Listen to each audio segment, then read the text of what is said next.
بسم اللہ الرحمن الرحیم۔ السلام علیکم سامعین، کاشان بصیرت کے یوٹیوب چینل کے اوپر ہم کتاب مذہب اہل بیت کو مل کر پڑھ رہے ہیں، جس میں مکتوب ہیں اور جواب مکتوب ہیں۔ جو میرے ساتھ شروع سے اس بک کو پڑھ رہے ہیں انہیں اس بات کا اندازہ ہے کہ جو بھی مکتوب ہیں ان کے آخر میں سین لکھا ہوتا ہے نام کی جگہ، اور جواب مکتوب میں انہوں نے طے کیا ہے وہ شین لکھ دیتے ہیں، پورا نام نہیں لکھتے۔ ہم نے جو پچھلی آڈیو میں جو پڑھا تھا اس کو ہم آگے لے کر چلیں گے۔ پچھلی آڈیو میں ہم نے پیج نمبر 230 مکمل کر لیا تھا، لیکن میں تھوڑا سا یہ بتاتی چلوں کہ اب ہم ابھی تو پڑھیں گے 330 پڑھ لیا تھا اور 331 سے سٹارٹ لیں گے۔ تو پچھلی آڈیو میں جو سلسلہ چل رہا تھا، جہاں پہ جو حدیث تھی جو کہ غدیر خم کے موقع پر رسول اللہ صلی اللہ علیہ وآلہ وسلم نے جو بات بیان کی تھی، پوری حدیث ہم نے پڑھ لی، اور اب ہم اسی کے حوالے سے آگے چل کے دیکھ رہے ہیں پیج 331 کے اوپر کہ مزید اس کتاب میں کیا لکھا ہے۔ آئیے پڑھتے ہیں۔ امام مسلم نے بھی اس حدیث کو باب فضائل امیر المومنین علیہ السلام میں زید بن ارقم سے متعدد طریقوں سے نقل کیا ہے۔ اس کے بارے میں نیچے حاشیے میں لکھا ہے، صفحہ نمبر 325، جلد نمبر 2۔ متعدد طریقوں سے نقل کیا ہے، لیکن انہوں نے عبارت مختصر اور قطع برید کر کے لکھی ہے، اور یہ کوئی نئی بات نہیں ہے۔ بریکٹ میں لکھا ہے این گناہیست کہ در شہر شما نیز کنند، یہ بریکٹ میں ہے، یہ فارسی ہے، مجھے ہو سکتا ہے میں نے غلط پڑھی ہو۔ جو فارسی جانتے ہیں وہ میری اس کوتاہی کو درگزر کریں۔ اور آگے لکھا ہے، امام احمد نے برا بن عازب بیر الف حمزہ اور بن عازب عین الف زیبے کی حدیث 2 طریقوں سے لکھی ہے۔ برار بن عازب کہتے ہیں، اچھا ان کے بارے میں تھوڑا سا حاشیے میں لکھا ہے کہ مسند جلد نمبر 1 اور صفحہ نمبر 281۔ تو آئیے آگے پڑھتے ہیں۔ لکھا ہے برا بن عازب کہتے ہیں کہ اب یہ انورٹڈ کاما میں ہے کہ ہم لوگ رسول اللہ صلی اللہ علیہ وآلہ وسلم کے ہمراہ تھے۔ اس راہ میں مقام غدیر خم پر ہم لوگ اترے، نماز جماعت کا اعلان ہوا، درختوں پر چادر تان کر رسول اللہ صلی اللہ علیہ وآلہ وسلم کے لیے سایہ کیا گیا۔ آپ نے ظہر کی نماز پڑھی اور پھر حضرت علی علیہ السلام کا ہاتھ پکڑ کر مجمع سے خطاب کیا، اور یہ جو خطاب ہے اس کو ہم نیچے ترجمے میں پڑھ رہے ہیں کہ کیا تم نہیں جانتے کہ میں مومنین کے جانوں پر ان سے زیادہ قدرت و اختیار رکھتا ہوں؟ لوگوں نے کہا بے شک۔ آپ نے پھر پوچھا کیا تم نہیں جانتے کہ میں ہر مومن کی جان کا ان سے زیادہ مالک ہوں؟ لوگوں نے کہا بے شک۔ تو آپ نے حضرت علی علیہ السلام کا ہاتھ پکڑ کر فرمایا کہ جس کا میں مولا ہوں، علی علیہ السلام اس کے مولا ہیں۔ خدا بندہ تو دوست رکھ اس کو جو ان کے دوست رکھے، جو ان کو دوست رکھے، اور دشمن رکھ اس کو جو ان کو دشمن رکھے۔ اور یہاں پہ انورٹڈ کاما کلوز ہو گیا۔ آگے لکھا ہے برا بن عازب کہتے ہیں کہ اس کے بعد حضرت عمر حضرت علی علیہ السلام کی ملاقات کو آئے اور کہا مبارک ہو آپ کو اے علی علیہ السلام ابن ابی طالب، آپ ہر مومن و مومنہ کے مولا ہو گئے۔ یہ بریکٹ کلوز ہو گیا کہ جو کہ حضرت عمر نے بات کی تھی۔ اس کے آگے لکھا ہے کہ امام نسائی عائشہ بنت سعد سے روایت ہے۔ اچھا، یہ جو عائشہ بنت سعد کے بارے میں حاشیے میں لکھا ہے کہ خصائص نسائی صفحہ نمبر 4 اور صفحہ نمبر 25۔ اچھا جی، ہم پھر دوبارہ پڑھ لیتے ہیں۔ امام نسائی عائشہ بنت سعد سے روایت کرتے ہیں، وہ فرماتی ہیں انورٹڈ کاما، میں نے اپنے باپ کو کہتے سنا، وہ کہتے تھے کہ میں نے یوم حجفہ ہے جیم فے ہے لکھا ہے، رسول صلی اللہ علیہ وآلہ وسلم سے سنا۔ رسول صلی اللہ علیہ وآلہ وسلم نے حضرت علی علیہ السلام کا ہاتھ پکڑا اور خطبہ ارشاد فرمایا، جس میں بعد حمد و ثناء الہی کے ارشاد فرمایا کہ اے لوگوں میں تمہارا ولی ہوں۔ لوگوں نے کہا بے شک یا رسول صلی اللہ علیہ وآلہ وسلم، آپ ہمارے بے شک یا رسول اللہ آپ سچ فرماتے ہیں۔ پھر آپ نے حضرت علی علیہ السلام کو اونچا کر کے فرمایا کہ یہ میرے ولی ہیں، اور یہ میرے مرنے کے بعد میرے دیوان ادا کریں گے۔ جو ان کو دوست رکھے گا ان کا میں دوست ہوں، اور جو ان کو دشمن رکھے گا ان کا میں دشمن ہوں۔ تو یہ ہم نے پڑھ لیا، یہاں پہ انورٹڈ کاما کلوز ہو گیا۔ آگے لکھا ہے انہیں 7 سے حدیث میں مروی ہے۔ اچھا، اب جہاں 7 لکھا ہے وہ آگے نیچے حاشیے میں لکھا ہے کہ خصائص نسائی صفحہ نمبر 25۔ پہ ہمیں یہ بھی ہم پڑھ سکتے ہیں. ہاں لکھا ہے یعنی سعد سے یہ حدیث بھی مروی ہے. سعد کہتے ہیں کہ ہم رسول اللہ صلی اللہ علیہ وآلہ وسلم کے ساتھ تھے جب آپ مقام غدیر خم پر پہنچے. لوگوں کو ٹھہرایا، جو لوگ آگے بڑھ چکے تھے ان کو واپس بلایا، جو پیچھے تھے ان کا انتظار کیا.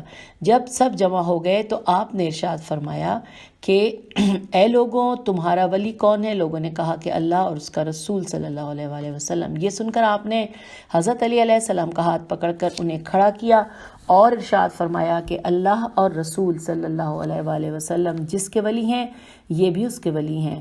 خداوندہ تو دوست رکھ اس کو جو ان کو دوست رکھے اور دشمن رکھ اس کو جو ان کو دشمن رکھے. اور یہ انورٹڈ کاما کلوز ہو گیا. آگے لکھا ہے کہ واقع غدیر کے متعلق بے حد و حساب حدیثیں موجود ہیں اور وہ سب کی سب صریحی نصوص ہیں اس بارے میں کہ حضرت علی علیہ السلام آپ کے ولی عہد تھے اور آپ کے بعد آپ کے جملہ امور کے مالک و مختار بھی آپ ہی تھے. جیسا کہ فضل بن عباس ابن ابی لہب کا شعر بھی ہے. شعر کا ترجمہ ہے کہ رسول صلی اللہ علیہ وآلہ وسلم کے ولی عہد علی ابن ابی طالب ہیں اور ہر مقام پر آپ کے رفیق کار بھی ہیں. اور یہاں پہ اس کے بارے میں لکھا ہے کہ حاشیے میں کہ خصائص نسائی صفحہ نمبر 21 جس موقع پر امام نسائی نے پیغمبر صلی اللہ علیہ وآلہ وسلم کا یہ ارشاد لکھا ہے کہ من کنتو ولی ہو وہذا ولی. اور یوں یہ جواب مکتوب ختم ہوا کیونکہ یہاں پر اب لکھا ہے شین. اور اب ہم پیج 335 پہ آ گئے ہیں. یہاں پہ مکتوب نمبر 28 پڑھیں گے.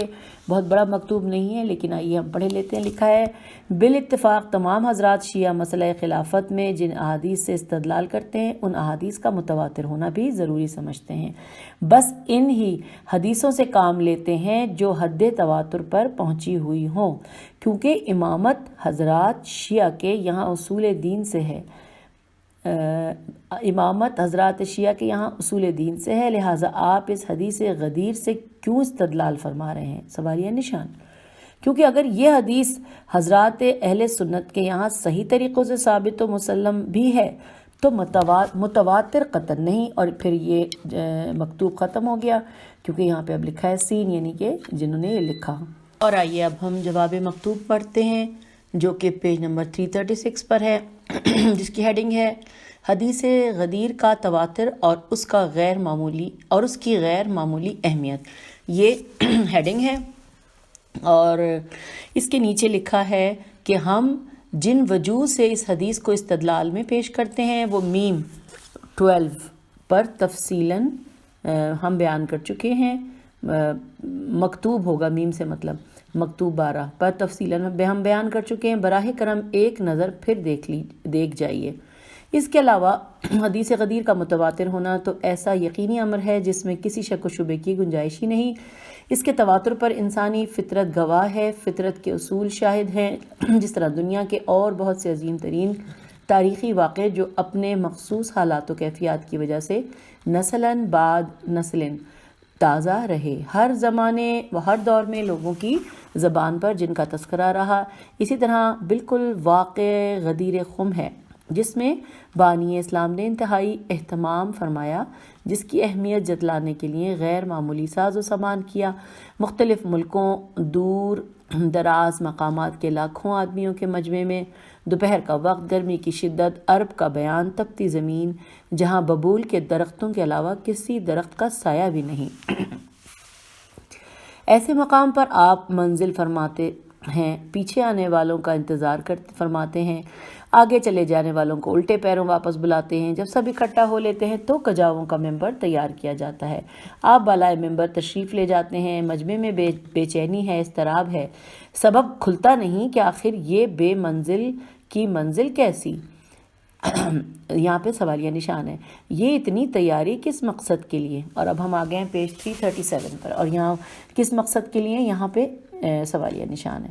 آگے لکھا ہے کہ مگر راز کھلتا ہی نہیں، سب کی آنکھیں رسول اکرم صلی اللہ علیہ وآلہ وسلم کے چہرے پر جمی ہوئی ہیں، سب کے کان آپ کی آواز پر لگے ہوئے ہیں۔ رسول اکرم صلی اللہ علیہ وآلہ وسلم ممبر پر پہنچ کر فصیح و بلیغ خطبہ ارشاد فرماتے ہیں، اس کے بعد سارے مجمع سے اپنے مالک و مختار ہونے کا اقرار کر لیتے ہیں۔ تمام مجمع سے آواز بلند ہوتی ہے کہ بے شک آپ ہماری جانوں پر ہم سے زیادہ قدرت و اختیار رکھتے ہیں۔ اس اقرار لینے کے بعد آپ حضرت علی علیہ السلام کو ممبر پر اپنے برابر کھڑا کرتے ہیں، تمام مجمع کو دکھا کر فرماتے ہیں کہ جس کا میں مولا ہوں اس کے یہ علی مولا ہیں۔ یہ سارا اہتمام اور اتنے عظیم الشان مجمع میں رسول اکرم صلی اللہ علیہ وآلہ وسلم کے اس اعلان سے مقصود صرف یہ تھا کہ زیادہ سے زیادہ لوگ علی علیہ السلام کے جانشین ہونے سے واقف ہو جائیں اور اپنے اپنے مقام پر پہنچ کر ہر شخص دوسروں کو بھی اس کی خبر کر دے تاکہ وہ سپیدہ سحر کی طرح بحر و بر میں پھیل جائے۔ سبحان اللہ۔ لہٰذا جو واقعہ اتنی اہمیت کا حامل ہو، جس میں اتنا اہتمام کیا جائے، تو کیا اسے اخبار و احاد میں شمار کیا جائے گا؟ ایسے واقعے کے متعلق یہ بھی کوئی کہہ سکتا ہے کہ ایک دو آدمی اس کے راوی ہیں، اس واقعے کی خبر تو یوں دنیا میں پھیلی ہوگی جیسے طلوع آفتاب کے وقت آفتاب کی کرنیں چپا چپا منور کر دیتی ہیں، خشکی و تری دونوں میں اجالا پھیل جاتا ہے۔ حقیقت یہ ہے کہ حدیث غدیر سرچشمہ عنایات الہی ہے، نمونہ ہے اس کے لطف و کرم کا، کیونکہ اس حدیث کی خداوند عالم نے پیغمبر اکرم صلی اللہ علیہ وآلہ وسلم پر وحی فرمائی۔ اس میں قرآن مجید سمو کر نازل فرمایا، وہ کلام مجید جس کی تلاوت صبح و شام اہل اسلام کرتے ہیں، جسے خلوت و جلوت میں اپنے اور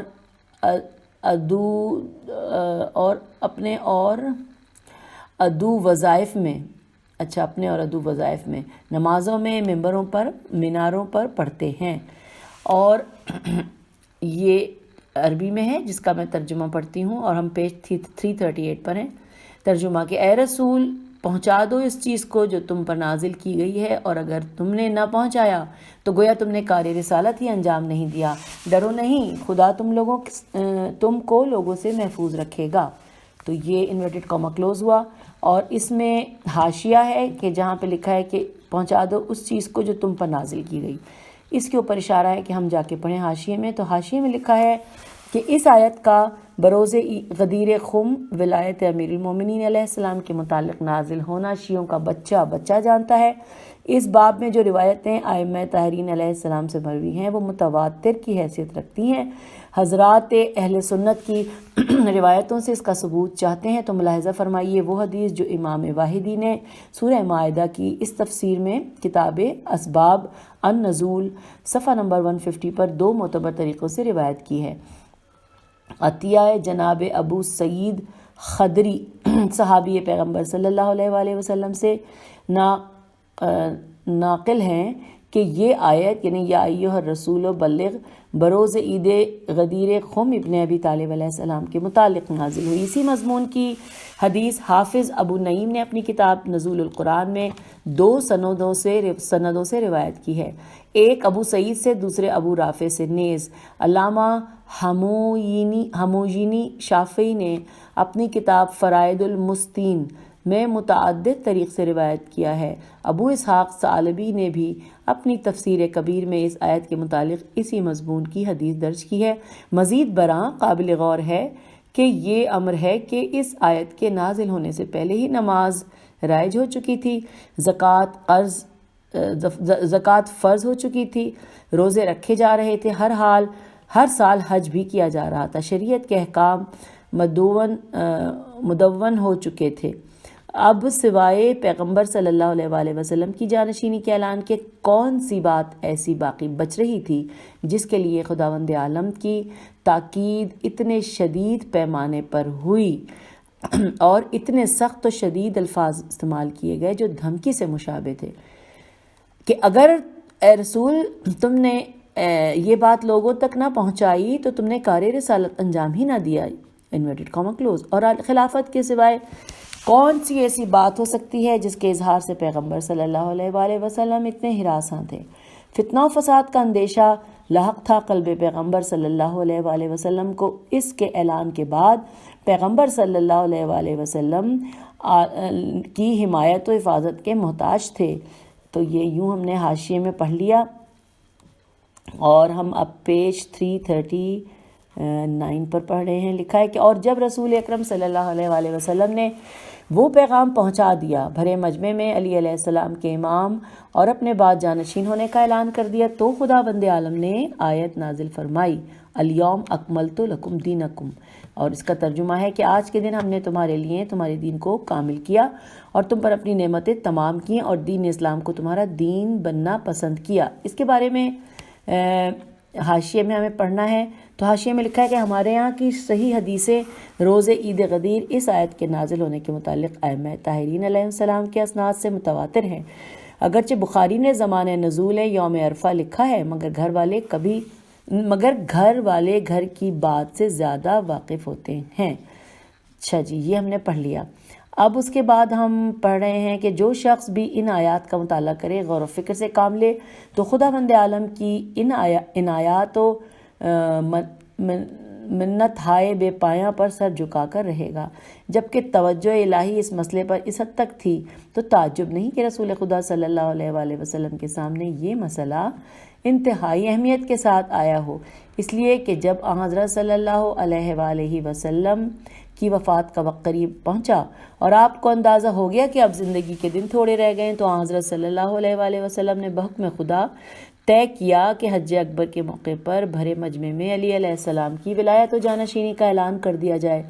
گو اس سے پہلے آپ ہر موقع و محل پر اعلان فرما چکے تھے۔ اول جب اعلان رسالت فرمایا تھا، اسی وقت علی علیہ السلام کی جانشینی کا اعلان بھی کر دیا تھا۔ اس کے بعد جب بھی موقع ملا اعلان فرماتے رہے، جیسا کہ ہم گزشتہ اوراق میں بیان کر چکے ہیں۔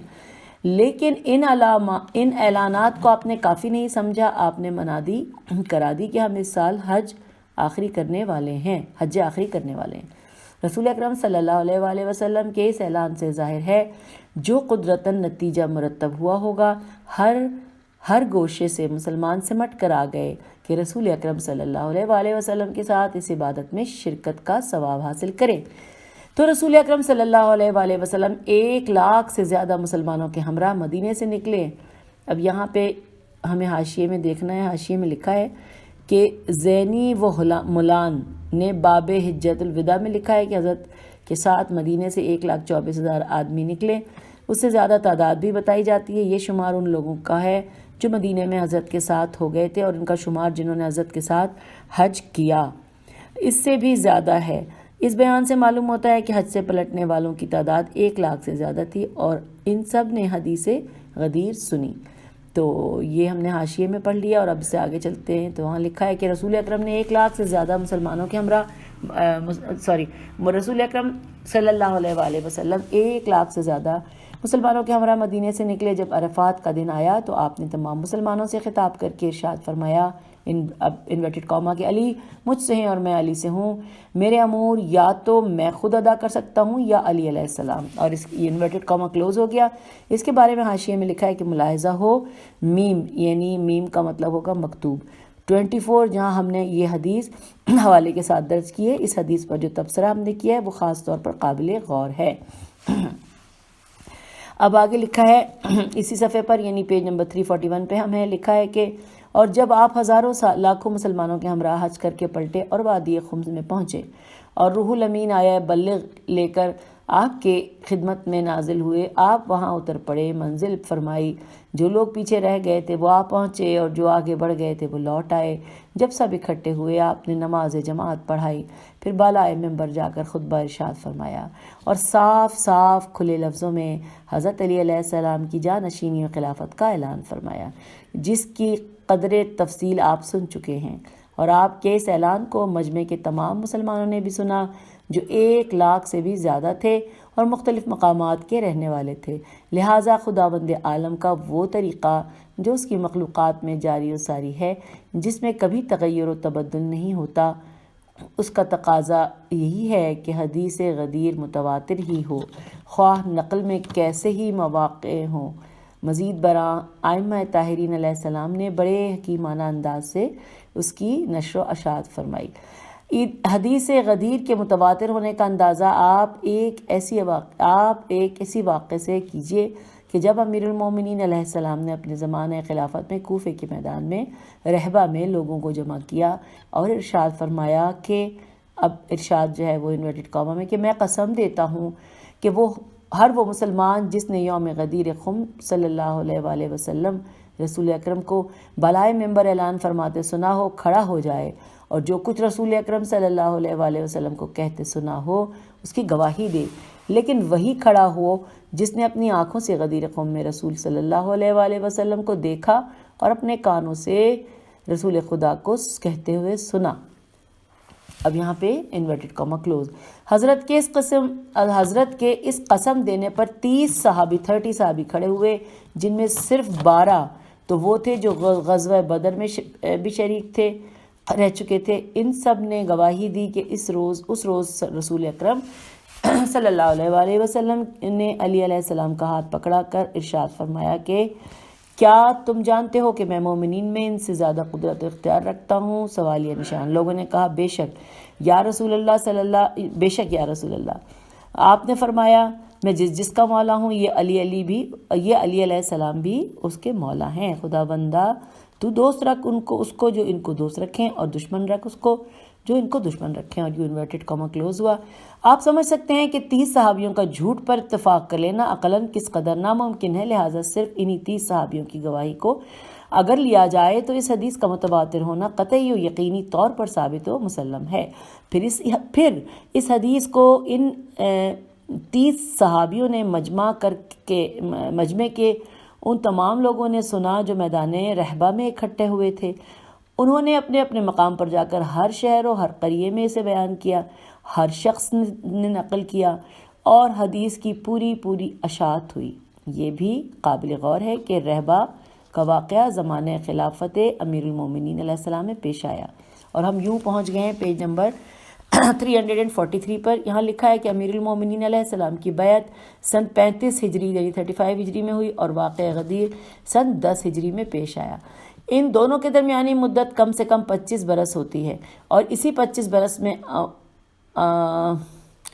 امواس یا اموس کا تعاون بھی آیا، اور بہت سی لڑائیاں اور فتوحات بھی خلفائے ثلاثہ کے زمانے میں پیش آئیں۔ آپ اندازہ کر سکتے ہیں کہ اس اتنی طولانی مدت پہ جو 1/4 صدی کے برابر تھی، جس میں نہ جانے کتنی لڑائیاں ہوئیں، کتنے فتنہ و فساد اور تباہ کاریوں کا سامنا ہوا، اور تعاون امواس یا اموس کی وبا پھیلی۔ خدا ہی بہتر جانتا ہے کہ واقع غدیر میں شریک ہونے والوں کی کتنی بڑی تعداد ختم ہو چکی ہوگی، کتنے بوڑھے اور سن رسیدہ اشخاص اپنی موت مر چکے ہوں گے، کتنے نوجوان شوق جہاد میں میدان کارزار میں کام آئے ہوں گے، مرنے والوں کی بنسبت زندہ رہنے والوں کی کتنی مختصر تعداد ہوگی جو زندہ بھی رہے ہوں گے، اور ایک جگہ تو ہوں گے نہیں، متفرق مقامات پر منتشر ہوں گے، کوئی کہیں ہوگا کوئی کہیں، کیونکہ رہبہ میں وہی لوگ آئے ہوں گے جو امیر المومنین علیہ السلام کے ہمراہ عراق میں موجود تھے۔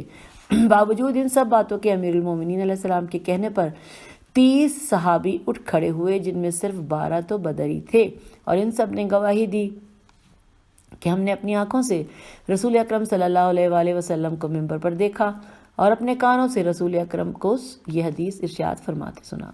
یہ بھی ہو سکتا ہے کہ واقع غدیر کے شاہد صرف یہی 30 صحابی نہ رہے ہوں، بلکہ ان کے علاوہ اور بھی کچھ افراد اس مجمع میں موجود ہوں، مگر وہ اپنے بغض و کینے کی وجہ سے نہ اٹھیں، نہ گواہی دی، جیسے انس بن مالک۔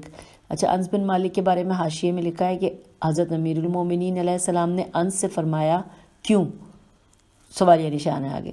تم بھی دیگر اصحاب پیغمبر صلی اللہ علیہ وآلہ وسلم کی طرح بروز غدیر پیغمبر کے ارشادات جو تم نے سنے ہیں کھڑے ہو کر کیوں نہیں اس کی گواہی دیتے؟ سوالیہ نشان۔ انہوں نے کہا حضور میں بڈھا ہو گیا ہوں، پوری طرح یاد بھی نہیں رہا۔